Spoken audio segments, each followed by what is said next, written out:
मोठ्या संख्येने गावकरी तिथे उपस्थित होते, पण 13 वर्षाचा मुलगा सगळ्यांच्याच डोळ्यादेखत बघता बघता वाहून गेला। पाण्याचा वेग पाहता पाण्यात उडी मारण्याचं कोणीही धाडस केलं नाही। ही घटना घडली चंद्रपूर जिल्ह्यात। चंद्रपूर जिल्ह्यातील नागभीड तालुक्यामध्ये ही थरारक घटना घडली असून एक 13 वर्षाचा मुलगा डोळ्यादेखत पुराच्या पाण्यात वाहून गेला।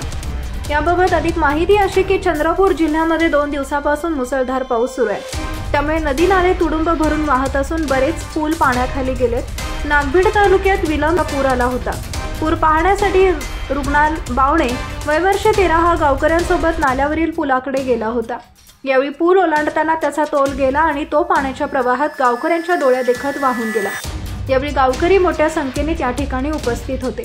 पाण्याचा वेग पाहता पाण्यात उडी मारण्याचं कुणीही धाडस केलं नाही। गावातील काही तरुणांनी पाण्यात उडी मारून त्याला वाचवण्याचा प्रयत्न केला, पण तोपर्यंत वेळ निघून गेली होती। घटनेची माहिती नागभीड पोलिसांना देण्यात आली।